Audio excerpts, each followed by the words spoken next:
आपने किसी परिस्थिति में क्या फैसला लिया, इससे आपके जीवन की आगे की कहानी लिखी जाएगी। ये मैं कह रहा हूं कि निर्णय की प्रक्रिया में उतरने से पहले, बाद में तो जो होगा देखेंगे।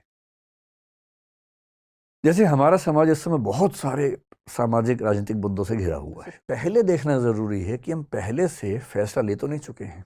और सबसे बड़ी दिक्कत हमारे समाज की है कि फैसले पहले हो चुके हैं, विचार बाद में होता है। सही प्रोसेस तो ये है कि पहले विचार हो फिर फैसला हो। E.H. कार एक बड़े अच्छे विद्वान हुए हिस्ट्री में, उनकी एक किताब है बड़ी अच्छी, हिस्ट्री, इतिहास क्या है, व्हाट इज हिस्ट्री। बड़ी अच्छी किताब है।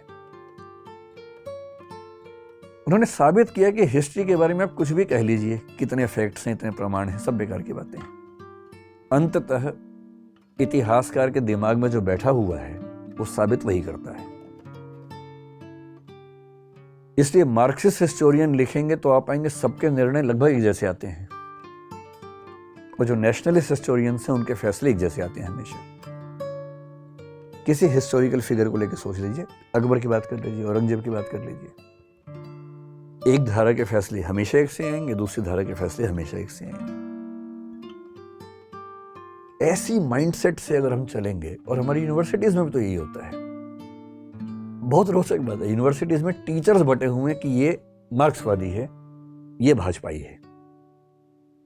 और मैं सोचता हूं कि जो आदमी देश को पढ़ाने की जिम्मेदारी संभालता है यूनिवर्सिटी में, वो एक विचारधारा से बंध कर चीजों को देखने का आदी कैसे हो सकता है?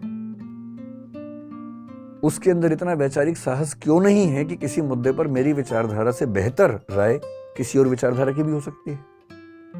ये साहस क्यों नहीं है? और इसलिए जो बात यूनिवर्सिटीज तक में मिस होती है तो समाज में तो कहां से आएगी? विश्वविद्यालय का तो काम है समाज को सही दिशा देना, वही नहीं है तो समाज में कहां से आएगी? पहले कोशिश कीजिए न्यूट्रल होने की, तटस्थ होने की। बोलूंगा गलत है, पहले क्यों फैसला करूं? ये तो बहुत बेसिक सी बात है। न्यूट्रलिटी ही जब रियल सिचुएशंस में आती है उसको बोलते हैं निष्पक्षता, impartiality in the specific situations. और ध्यान रखना है, निष्पक्ष नहीं रह पाने के भी दो तरीके होते हैं। निष्पक्ष का मतलब है कि भाई मैं एक्स और वाई के झगड़े में ना एक्स की तरफ हूं ना वाई की तरफ हूं। जैसे मानिए दो बच्चों में झगड़ा हो जाए और उनमें से दोनों की मम्मियां नीचे आ जाएं। जनरल परसेप्शन ये है कि मम्मी बच्चों के झगड़े में अपने बच्चे का पक्ष लेगी। ये ऐसा नहीं कि सोशल कंस्ट्रक्ट की बात हो रही है, बायोलॉजिकल लेवल बात चल रही है, क्योंकि मदर्स का लव आमतौर पे अनकंडीशनल माना जाता है। और ये बात मैं जो कह रहा हूं, मैं अफवाहों के बेस में नहीं कह रहा हूं। एरिक फ्रॉम बहुत बड़े मनोवैज्ञानिक हैं, उनकी किताब है द आर्ट ऑफ लविंग, उसके बेस पे कह रहा हूं। मदर्स का लव आमतौर पर अनकंडीशनल होता है कि मेरा बच्चा परेशान है तो फिर मैं अपने बच्चे के साथ हूं। मुझे विचारधाराओं से, राष्ट्र, समाज, राजनीति, इन सबसे मतलब नहीं, मुझे बच्चे से मतलब है। इसलिए यदि कोई मदर बहुत ऑब्जेक्टिव है अपने बच्चे के मामले में तो बहुत बड़ी बात है। जनरली इस बात की संभावना ज्यादा है कि वो थोड़ा सा उसके पक्ष में खड़ी होगी। पिता लोग जिस प्रोसेस से आगे बढ़ते हैं उसमें इस बात का खतरा ज्यादा होता है, या संभावना ज्यादा होती है कि वो ऐसे मामलों में बहुत ज्यादा अपने बच्चे के पक्ष में झुके हुए ना देखें। कभी कभी नहीं भी होंगे, लेकिन उसमें भी खतरा है। कभी कभी हम खुद को इम्पार्शियल दिखाने के लिए दूसरे पक्ष के पक्ष में झुक जाते हैं। आपने कई पिताओं को देखा होगा कि दो बच्चों में झगड़ा हुआ, उनमें से एक उनका है, जाति अपने वाले को मारना शुरू करते हैं सीधा कि तू नहीं बदमाशी की होगी, दिखाने के लिए देखो मैं कितना निष्पक्ष हूं। ये निष्पक्षता नहीं है। निष्पक्ष होने का मतलब ये नहीं है कि अपने पक्ष के विरुद्ध खड़े ही हो जाना है हमेशा, और निष्पक्ष होने का मतलब ये भी नहीं है कि दूसरे पक्ष के विरोध में खड़े हो जाना है। जाके सुनना है, दोनों बच्चों की बात सुननी है कि हाँ बेटा तुम बताओ क्या पर्सपेक्टिव है, तुम बताओ क्या पर्सपेक्टिव है। उसके बाद जो सही फैसला हो करना है। क्यों मैं दूसरे बच्चे के सामने साबित करने के लिए कि मैं निष्पक्ष हूं अपने बच्चे को पीटना शुरू कर दूंगा? इसलिए जब भी किसी मुद्दे पर बहस करनी हो ना, आपके सामने फैसले आएंगे कि शादी इससे करूं कि इससे करूं। पहले से नहीं बना लेना दिमाग में, पहले सब बातों को जान लेना है। निष्पक्ष रहिए, तटस्थ रहिए, सब पक्षों को जानिए, फिर फैसला कर लीजिए। उससे ही पूछिए कि उसकी चॉइस ये है कि राय पहले से ना बनी, क्योंकि फैसला पहले कर लिया फिर तो बेकार की बात है ना। इनपुट का मतलब वो सारी जानकारी है जिनके बेस पर आप फैसला करेंगे, है ना। आपकी भाषा में कि वो लड़का कैसा है, वो लड़की कैसी है, उसके बारे में 10 जानकारी जुटा लेनी है पहले। तो हड़बड़ी में फैसला नहीं करना है, पहले इनपुट पर्याप्त लेना है। जैसे मुझे ध्यान है एक बच्चे की कहानी, एक फादर और उसके बच्चे की कहानी। एक बच्चा मुझे एक बार मिला, हमारे ही एक मतलब दोस्त के परिवार का बच्चा। बात करते, मुझे बच्चों से बात करना बड़ा अच्छा लगता है, बच्चों को भी जनरली मुझसे बात करना अच्छा लगता है, हमारी अच्छी छनती है बच्चों के साथ। तो मैंने उससे हालचाल पूछा, फिर मैंने कहा और बताओ लाइफ में क्या चल रहा है। तो बच्चे अपने अफेयर वफेयर सब मुझे बता देते हैं बहुत जल्दी, 5-10 मिनट के अंदर सब ओपन हो जाते हैं, फिर सब बताते रहते हैं। तो खैर वो तो दूसरी बात थी। उससे मैंने पूछा कि बताओ बेटा सब चल रहा है जीवन में, तो उसने सब बताया, सब बातें। बात करते करते अचानक मुझे फील हुआ कि वो अपने बाप को लेकर बहुत नाराज है। तो मैंने कहा कि क्या हुआ। बोला देखो मेरे स्कूल में ट्रिप जा रहा है, सारे बच्चे जा रहे हैं, मैं ही नहीं जा रहा, पापा ने मना कर दिया। मैंने कहा यार पापा ने क्यों मना किया होगा, क्योंकि ज़्यादा खर्चा भी नहीं था, उसके पापा की इनकम को देखते हुए खर्चा भी ऐसा नहीं था कि ना कर पा रहे हो। वो इतना गुस्से में था, बोला मुझे तो लगता है कि नाले से उठा के लाए थे मुझे, क्योंकि सारे बच्चे जा रहे हैं। एक महीने, अच्छा बच्चे बहुत जल्दी फैसला करते हैं कि वो नाली के पास से आए हैं और नाली पता नहीं क्यों चुनते हैं, सड़क के पास से बोल दे रही, नाली ही चुनते हैं सब बच्चे कि नाली के पास से लाए गए थे। या तो अपना हुलिया देखते होंगे शीशे में, उसको देख के ज्यादा क्लोज लगता होगा कि नाली के पास से आए। तो मैंने कहा यार मुझे भी ठीक नहीं लग रहा है। अच्छा मुझसे कोई व्यक्ति पूछे कि बच्चों का ट्रिप जा रहा है स्कूल का, अपने बच्चे को भेजूं या ना भेजूं। अच्छा बेटे में लोग तैयार रहते हैं, बेटी को लेकर ज़्यादा सोचते हैं। मेरी सलाह हमेशा होती है कि ज़रूर भेजो, क्योंकि परिवार में आप उसे सिखा ही नहीं पाएंगे जो ट्रिप पर सीखने का मौका मिलेगा। तो मैंने उसके पिता से जो वहीं थे आसपास अलग से बात की। मैंने कहा बड़ा नाराज है तेरा छोरा, कह रहा है कि पापा भेज नहीं रहे ट्रिप पे। अब सोचिए मैं जब उसके पिता से मिलने गया, मेरे मन में ये भाव था कि ये ऐसी मूर्खता क्यों कर रहा है, क्यों नहीं भेज रहा उसे। तो उसके बाप ने साइड में ले जाकर क्या बोला मुझे, बोला सर दिक्कत क्या है, डॉक्टर ने मना किया है, इसके हार्ट में प्रॉब्लम है। डॉक्टर ने कहा है कि भूल के भी बाहर नहीं भेजना है, और ये भी कहे कि इसको पता भी नहीं चलना चाहिए कि प्रॉब्लम है। अगर इसको बता दिया इस उम्र में कि हार्ट में दिक्कत है तो जिंदगी खत्म, भेज दिया तो वैसे खत्म, तो करें क्या। अब देखिए दूसरा पक्ष सुनते क्या वो पर्सपेक्टिव पूरा चेंज हो गया। आप तो गुस्से में थे कि कैसा बाप है, और बच्चा मुझसे पूछ रहा, बच्चे को लग रहा है कि मैं उसकी अप्रोच लगाने गया हूँ, सिफारिश करने गया हूँ। वो मुझसे पूछ रहे कि बात कर लिया अपने, अब मैं इसको क्या बोलूं। कई बार ऐसा होता है कि आपने एक पक्ष को सुना, आपको लगा इतना ऑथेंटिक है, पर्याप्त है, फैसला कर लो।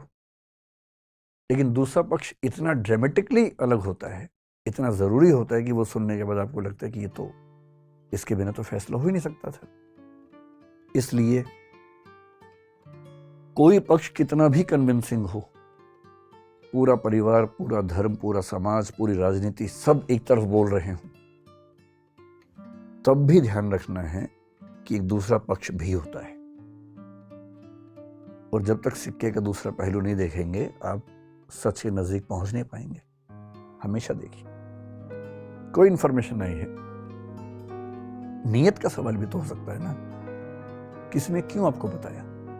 कोई आपको कहे कि तुम जानते हो तुम जिसको पसंद करते हो आज कहाँ घूम रहा था, आप कहना अच्छा बता दो, पहले बता दो पूरा, तुम सूचना ले लीजिए, क्या दिक्कत है। फिर सोचिए कि ये बताने क्यों आए इतनी दूर से ऑटो खर्चा करके, हो सकता है तीसरा उम्मीदवार हो ये भी तो हो सकता है भाई। एक डाउट का स्पेस तो रहता ही है ना, आप इतना प्रिकॉशन तो लेंगे ही ना, ऐसे कैसे फैसला कर लेंगे किसी के बारे में एक सेकंड में। और जब तक तय ना हो कि वो व्यक्ति गलत है तब तक उसको दोषी नहीं मानना है। हम बहुत जल्दी कोशिश करेंगे नार्को, पॉलीग्राफ ये सब समझेंगे, इसके पीछे की फिलॉसफी क्या है, क्या सिस्टम्स हैं, कानून का बुनियादी सिद्धांत क्या है। 1000 अपराधी भले छूट जाएं, एक भी निर्दोष को सजा नहीं होनी चाहिए। मोसेस मैमोनाइट नाम का एक दार्शनिक था, यहूदी दार्शनिक, उसका कथन है और दुनिया के सारे सभ्य देश इसी उसूल पे चलते हैं। और इसका सिंपल मतलब ये है, जब तक साबित ना हो जाए कि कोई अपराधी है, उसे अपराधी नहीं मानना है, वरना आपकी जिंदगी खराब हो जाएगी। आप सब पे शक करते रहेंगे, सब पे संदेह करते रहेंगे, लोग आपसे बात करना बंद कर देंगे।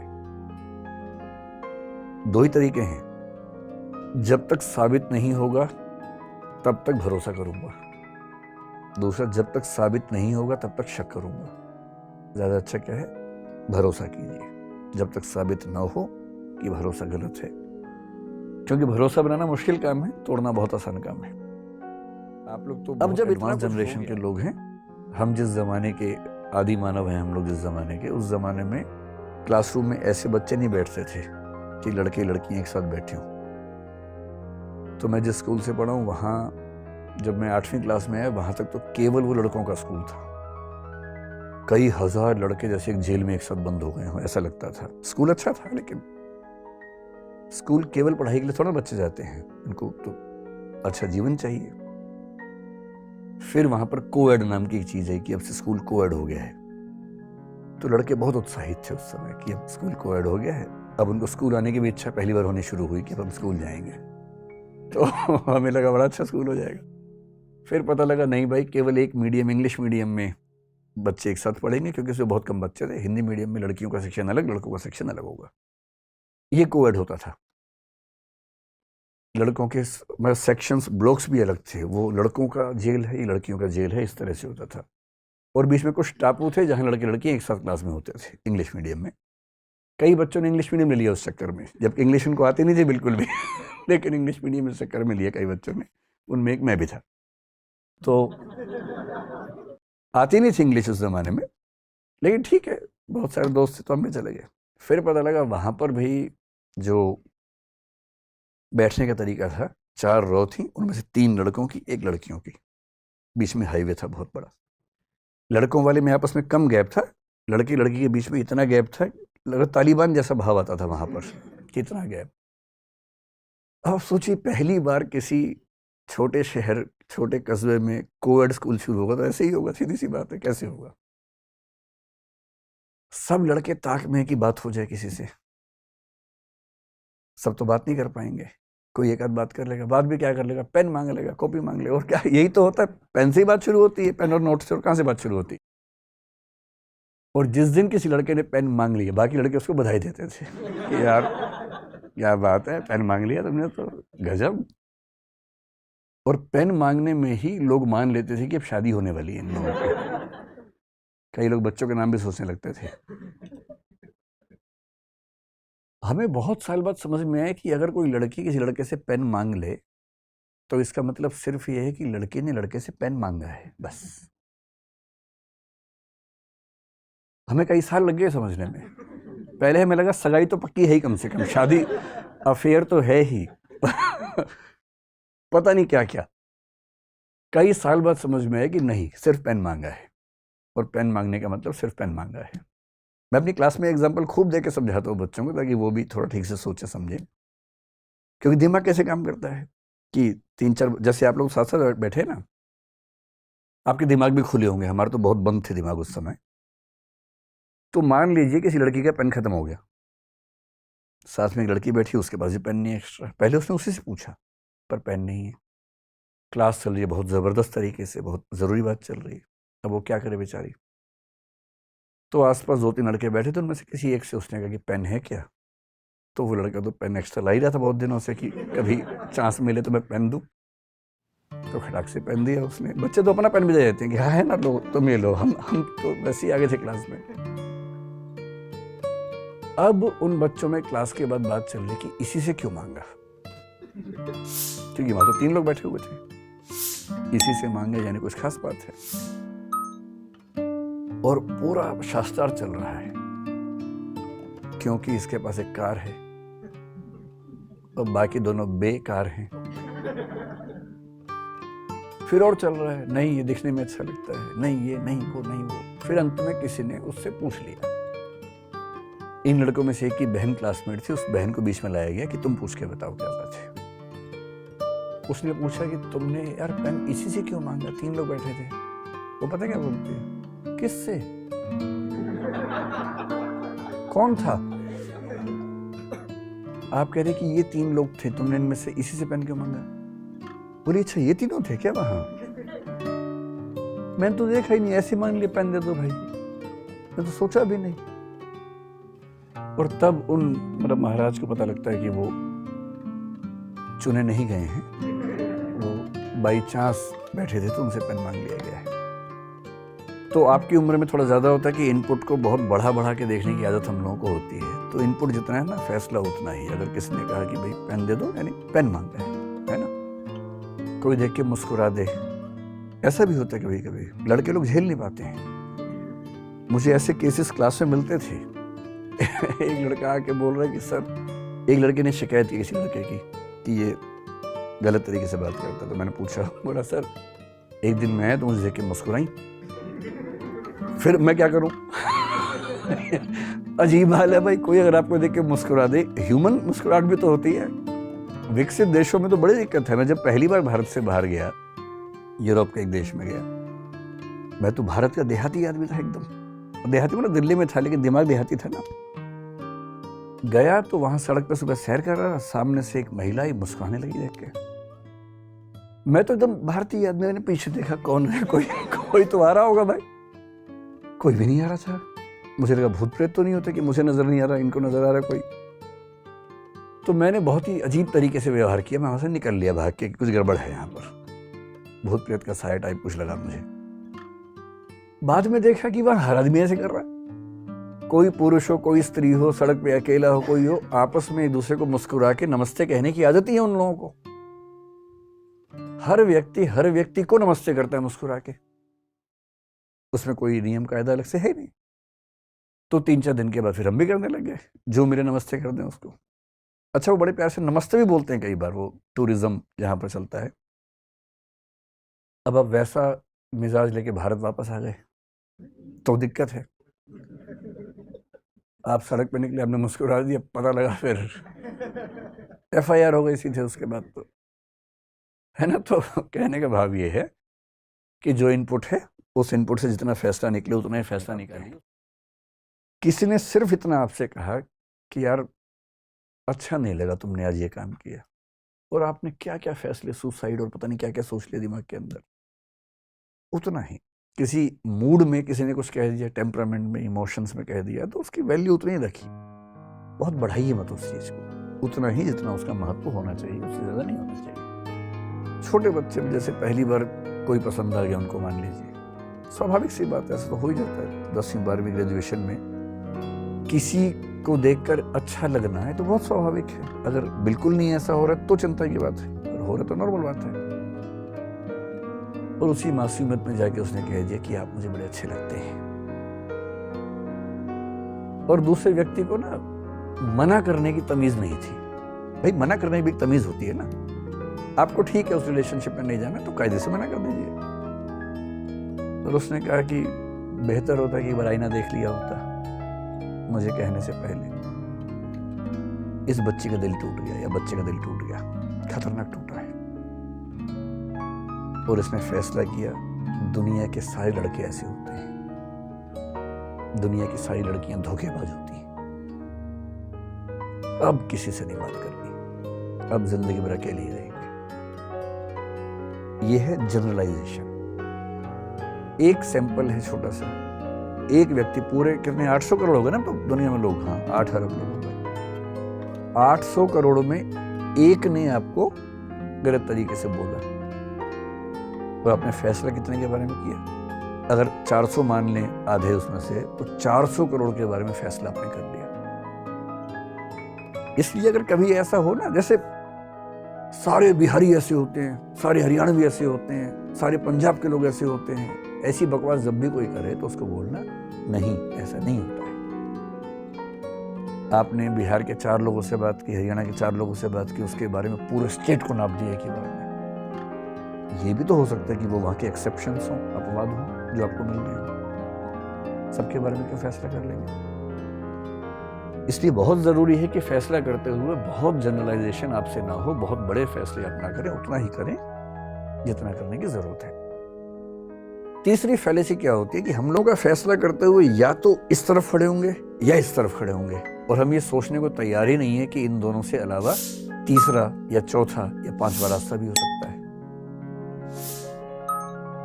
ये आदमी या तो अच्छा है या बुरा है, या ईमानदार है या चोर है, या वफादार है या बेवफा है, जबकि दुनिया में रियलिटी में ऐसा कुछ नहीं होता है। एक ही आदमी ईमानदार भी होता है, चोर भी होता है। ऐसे कुछ लोग हैं जो ऑफिस के मामले में 100% ईमानदार होंगे, पारिवारिक मामले में चोर हो सकते हैं। परिवार में 100% ईमानदार हैं, ऑफिस में चोर एक नंबर के। ऐसे लोग होते हैं, बहुत होते हैं। हिंदी साहित्य में प्रेमचंद ने पहली बार यह समझाया हिंदी साहित्य को कि कोई कैरेक्टर सिर्फ अच्छा या बुरा नहीं होता है, अच्छा और बुरा होता है, और मामला केवल प्रपोर्शन का है। कोई 45% अच्छा है, 55 बुरा है, कोई 55 अच्छा है, 45 बुरा है, कोई 65-35 पे है, कोई 72-28 पे होगा, कोई 24-76 पे होगा। इसको हम बोलते हैं कॉन्टिन्यूम की अप्रोच। और अच्छे बुरे हैं, एकदम बुरे। ये ड्रामा नहीं करना है। क्या बोलना है? मुझे मोदी जी की ये पॉलिसीज बहुत अच्छी लगती हैं, ये ठीक लगती हैं, ये और ये ठीक नहीं लगती।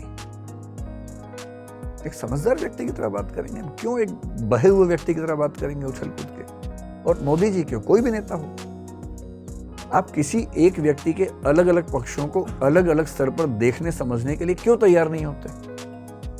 क्यों उसके बारे में पूरा एक ही फैसला कर देना हमेशा के लिए? उसने कहा कि जब हम पैदा होते हैं तो पोटेंशियलिटी बहुत होती है हमारे अंदर, एक्चुअलिटी कुछ भी नहीं होती है। यानी जैसे आप छोटा बच्चा है, क्या बनेगा? इंजीनियर बन सकता है, डॉक्टर बन सकता है, प्लेयर बन सकता है, कुछ भी बन सकता है, जो चाहे बने।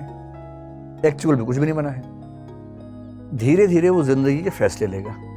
जैसे मान लीजिए 10वीं क्लास के बाद उसने चुन लिया कि मैं ह्यूमैनिटीज पढ़ूंगा। अब ह्यूमैनिटीज पढ़ते ही अब वो डॉक्टर नहीं बन सकता, इंजीनियर नहीं बन सकता, साइंटिस्ट नहीं बन सकता, चार्टर्ड अकाउंटेंट नहीं बन सकता। अब वो हिस्टोरियन बन सकता है, पॉलिटिकल साइंटिस्ट बन सकता है, सोशियोलॉजिस्ट बन सकता है। जैसे जैसे जीवन में आप आगे बढ़ते हैं, पोटेंशियलिटी कम होने लगती है और एक्चुअलिटी बढ़ने लगती है। और आगे चल के आप एक स्पेशलाइजेशन में चले जाते हैं, सुपर स्पेशलाइजेशन में जाते हैं, तो आपके पास एक दो ऑप्शन बचते हैं। ये तो जिंदगी का सामान्य नियम है ना आज के दौर में। करना ये है कि जब आप ऐसे जंक्शन पे खड़े हों, किसी मुहाने पे खड़े हैं जहां फैसला करना है, चौराहा है, फैसला केवल इसलिए मत कीजिए कि आपके समाज ने क्या कहा है, परिवार ने क्या कहा है, या दोस्तों ने क्या कहा है। जिंदगी का फैसला है, बुद्धि और दिल का मामला कम है, अंतरात्मा का मामला ज्यादा है। और जब ऐसे मामलों में दुविधा हो, बुद्धि की भी जरूरत है। जैसे 3 में से एक चुनना है, तीनों के फायदे क्या है, नुकसान क्या है, नोट कीजिए। कभी कभी नोट करने के प्रोसेस में ही समझ में आ जाएगा कि यह फैसला ठीक नहीं होगा, आप खुद ही छोड़ देंगे, आपका मन भी मान जाएगा उसके लिए। और कभी अगर ऐसी दुविधा है कि मन नहीं मान रहा है, तो मैं तो ये मानता हूं कि अंतिम फैसला बुद्धि से नहीं, अंतरात्मा से होना चाहिए। और अंतरात्मा एक वो आवाज है जो आपके अंदर आपको बीच बीच में सुनाई देती है, कौंधती है। उसको माना जाता है कि वो आपके व्यक्तित्व के सबसे नजदीक की आवाज है। अंतरात्मा से फैसला लेने में भी गलती हो सकती है, लेकिन उसमें गलती सबसे कम होगी, मिनिमम मिस्टेक्स होंगी। और ये बात एग्जिस्टेंशियलिज्म के लोग बार बार कहते हैं, हजारों बार कहते हैं कि जब भी दुविधा हो जीवन में, अंतरात्मा से फैसला लेना है। लोग क्या सोचेंगे, अगर ये भी मैं सोचूंगा तो लोग क्या सोचेंगे, तो उनको सोचने दो अपना जो ठीक लगता है। इस मामले में मुझे फर्क भी नहीं पड़ रहा, मैं इतना क्यों सोचूं कि वो मेरे बारे में क्या सोच रहे हैं, मैं निश्चिंत हूं, मुझे फर्क ही नहीं पड़ रहा है। और कभी किसी से नाराजगी हो भी जाए ना, दुश्मनी मत कीजिए, उसमें टाइम बहुत खर्च होता है। सबसे अच्छा होता है इग्नोर कीजिए। जिक्र क्या, जुबां पे नाम नहीं, इससे बढ़कर इंतकाम नहीं। सोचिए ही मत, अपनी जिंदगी में आगे बढ़िए, मस्त रहिए।